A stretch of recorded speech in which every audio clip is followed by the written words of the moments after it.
Bonjour à tous, bonne fête de fin d'année et bienvenue dans la première des 3 vidéos de fin d'année qui sera centrée sur les meilleurs films de l'année. En 2018, je suis plus allé au cinéma que n'importe quelle année avant, et donc en conséquence, j'ai vu tout un tas de films de plein de genres différents, du super-héros au film policier, en passant par l'horreur, l'animation et la dramédie, ou même quelques films inclassables comme ceux-là. J'ai mis un point d'honneur à varier les genres, et si je vous dis ça, c'est que ça ne se ressentira pas toujours dans mon top. Et tant qu'on y est, je précise que c'est un classement personnel. Ce ne sont pas les meilleurs films de l'année, mais mes films préférés. Si mon top ne ressemble pas au vôtre, c'est normal, et même tant mieux. Ça peut paraître élémentaire, mais ça ne fait jamais de mal de le répéter. Donc, c'est parti pour mes films préférés de l'année 2018. Numéro 10, Mortal Engines, de Christian Rivers.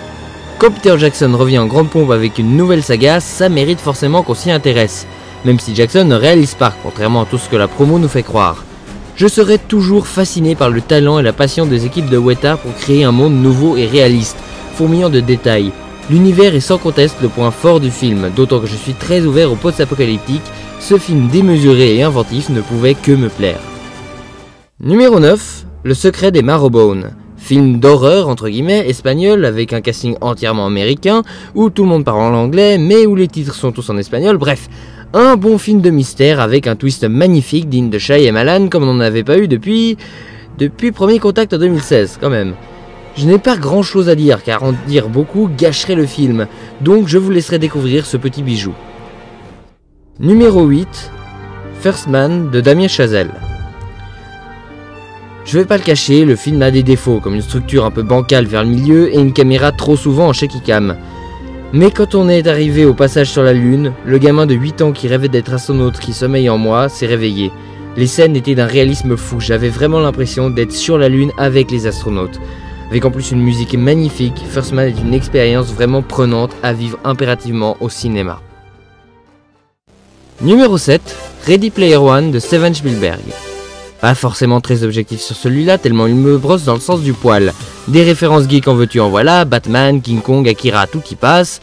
De la grosse baston ultra bourrine, une excellente utilisation de la synthèse, bref, un gros paquet de popcorn bien gramme. Derrière ça se cache une histoire plus autobiographique pour Spielberg, car personnellement je ne peux m'empêcher de le reconnaître dans le personnage de James Hallyday, un génie de la pop culture avec un énorme héritage soucieux de la façon dont son œuvre sera utilisée dans le futur. En 6ème place, Jurassic World Fallen Kingdom de Juan Antonio Bayona, qui avait déjà un film dans mon top de l'année passée. Comme quoi, je ne vais pas plus revenir dessus de ce que j'ai déjà fait en critique, lien dans la description, je veux juste dire... Pourquoi vous le détestez autant ce film? Sérieusement, qu'est-ce qui vous fâche à ce point? Si quelqu'un pouvait m'expliquer calmement en commentaire ce qui ne va pas, j'apprécierais, et volontiers avec un autre argument, que les personnages sont cons. Oui, les personnages sont cons, ça a toujours été le cas dans Jurassic Park. Qu'on de se réfugier dans les toilettes avec le T-Rex dehors, de se précipiter dans les hautes herbes alors qu'on sait que les raptors s'y trouvent, d'aller tout seul dans le parc alors qu'on vient de désactiver tous les enclos. Se plaindre des personnages cons dans Jurassic World, c'est comme se plaindre qu'il y a des sabres laser dans Star Wars, c'est débile. Enfin bref, je laisserai les débats dans les commentaires. Numéro 5, Halloween de David Gordon Green. Grand fan de la saga, je me suis précipité dès la première séance de ce nouveau volet de la saga. Et autant dire que je n'ai pas été déçu. Michael Myers n'a rien perdu de sa classe et de son aura horrifique, le tout sublimé par une réalisation à son affaire qui trouve sans cesse de nouvelles idées pour faire passer les scènes d'horreur. Un des meilleurs films de la saga, efficace et effrayant comme on l'aime. Je vous renvoie à ma critique pour plus de détails. Numéro 4, Avengers Infinity War des frères Russo. Alors on va mettre ça là-haut afin d'être clair, je suis un grand fan de Marvel, comme des milliers de fans, j'attendais énormément ce film, et comme des milliers de fans, j'ai été totalement pris par le film. On a globalement ce qu'on attendait, de l'action en grande quantité et très impressionnante, un méchant qui déchire tout, Star-Lord qui vanne Tony Stark, des héros, encore tout plein de héros, et une des fins les plus osées pour un film de ce genre, qui a scotché tout le monde. En tant que fan, le film m'a fait passer par beaucoup d'émotions, alors pourquoi n'a-t-il que la 4ème place ? Parce qu'avant de faire ce classement, j'ai remis ce film en question. Infinity War doit beaucoup de son impact émotionnel aux 10 ans de films faits derrière. Et au final, ce n'est pas grand chose d'autre qu'un très bon Marvel classique. On entre dans le top 3 avec Spider-Man New Generation.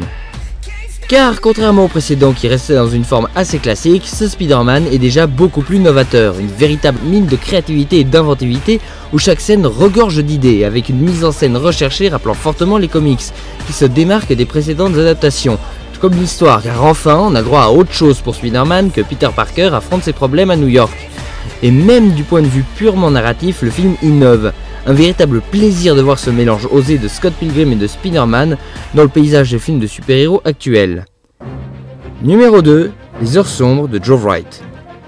On va dans un genre totalement différent avec ce passionnant portrait du célèbre Premier ministre brillamment joué par un Gary Oldman méconnaissable et filmé avec beaucoup de talent par Joe Wright. Une pièce d'orfèvrerie dans sa construction, son interprétation et son exécution. On arrive enfin au numéro 1, la première place, mon film préféré de l'année 2018 est Aquaman de James Wan. Je sens que ça va encore gueuler en commentaire. Alors, en le revoyant l'autre jour, je ne pouvais pas m'empêcher de penser qu'on avait là le nouveau Matrix, un film simple dans son fond, mais incroyable dans sa forme. Et c'est ce qu'est ce film, incroyable dans sa forme. Tout dans Aquaman respire le talent, les décors grandioses, l'univers visuel inédit installé par le film, la photographie et surtout les scènes d'action démesurées et virtuoses qui me font pas opposer le film au même niveau que Matrix. Mais Aquaman c'est aussi un personnage, un super-héros méconnu et sous-estimé qui a droit à une grosse mise en valeur grâce à un traitement qui lui convient. Aquaman c'est aussi de belles scènes, des scènes touchantes comme inquiétantes ou jubilatoires. Aquaman ce n'est ni plus ni moins que le meilleur film DC Comics, le meilleur film de James Wan, et mon film préféré de l'année 2018. Voilà pour mon top de l'année, n'hésitez pas à partager votre propre top en commentaire. Quant à moi, je vous retrouve tout de suite pour une nouvelle vidéo où nous allons cette fois parler du pire de l'année.